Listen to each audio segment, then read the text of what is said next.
एक छोटे से शहर बरमूडा में राइस्टार नाम का एक लड़का रहता था और उसके साथ साथ उसकी दादी भी रहती थी, जो उसके लिए सब कुछ थी क्योंकि उसके माता पिता बचपन में ही गुजर गए थे। वो बहुत गरीब था, फटे पुराने कपड़े पहनकर स्कूल जाता था और बाकी बच्चे अक्सर उसका मजाक उड़ाते थे। लेकिन राइस्टार के दिल में एक ही चीज थी जो उसे रोज स्कूल जाने की ताकत देती, एक लड़की जिसका नाम पायल था। पायल बहुत खूबसूरत, अमीर और स्कूल की सबसे पॉपुलर लड़की थी। राइस्टार उसे दूर से देखकर ही खुश हो जाता था। वो कभी हिम्मत नहीं कर पाता था उससे बात करने की, लेकिन एक दिन उसने अपने दिल की बात कहने का फैसला किया। डरते डरते कांपते हाथों से उसने पायल के सामने जाकर कहा, पायल तुम मुझे बहुत पसंद हो, क्या तुम मेरे से दोस्ती करोगी? पायल ने पहले तो उसके फटे कपड़ों को ऊपर से नीचे तक देखा, फिर हंस पड़ी और बोली, अबे साले छपरी, तू मुझे पसंद करेगा? साले तू तो पूरा भिखारी लगता है। दूर हट यहाँ से और मेरा टाइम मत खराब कर, जाकर किसी और से दोस्ती कर। उसके बाद वो राइस्टार को धक्का देकर वहाँ से चली गई। कुछ देर बाद राइस्टार ने देखा कि पायल तो अब स्कूल के सबसे अमीर लड़के रोक के साथ घूम रही थी। दोनों हंस हंस कर बातें कर रहे थे। ये देखकर राइस्टार का दिल टूट चुका था।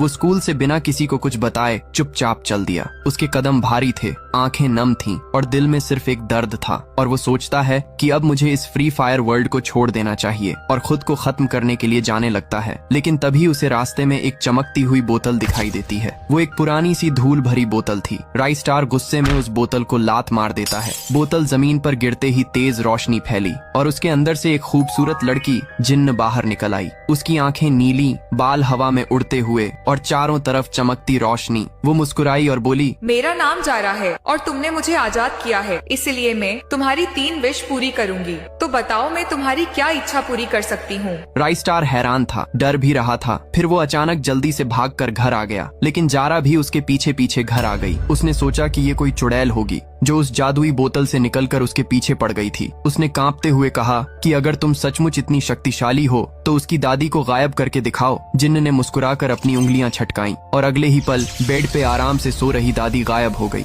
राइस्टार ने बेड की ओर दौड़ लगाई, लेकिन वहाँ सिर्फ उसकी दादी का चश्मा था। उसका दिल जोर जोर से धड़कने लगा। उसने जिन्न की ओर देखा और पूछा कि क्या वो उसकी हर इच्छा पूरी कर सकती है। जिन्न ने हामी भरी। उसकी आंखों में एक अजीब सी चमक थी। राइस्टार ने तुरंत कहा कि वो उसकी दादी को वापस लाए। जिन्न ने फिर से उंगलियां चटकाईं, लेकिन इस बार कुछ नहीं हुआ। उसने हैरानी से अपनी जादुई किताब खोली जिसमें प्राचीन मंत्र और नियम लिखे थे। किताब में साफ लिखा था कि अगर कोई इंसान गायब किया जाता है तो वो हमेशा के लिए गायब रहता है। ये सुनकर राइस्टार का गुस्सा 7वें आसमान पर पहुंच गया। उसने जिन्न को डांटा और कहा कि वो उसकी दादी को वापस लाए। जिन्न ने उदास स्वर में माफी मांगी और कहा कि वो अपनी गलती की सजा के तौर पर हमेशा उसकी गुलाम बनी रहेगी और वो जो कहेगा वो वही करेगी। रात हुई। राइस्टार की आंखें आंसुओं से भरी थीं। वो अपनी दादी की तस्वीर को गले लगाए रो रहा था। भूख ने उसे और बेचैन कर दिया। उसे खाना बनाना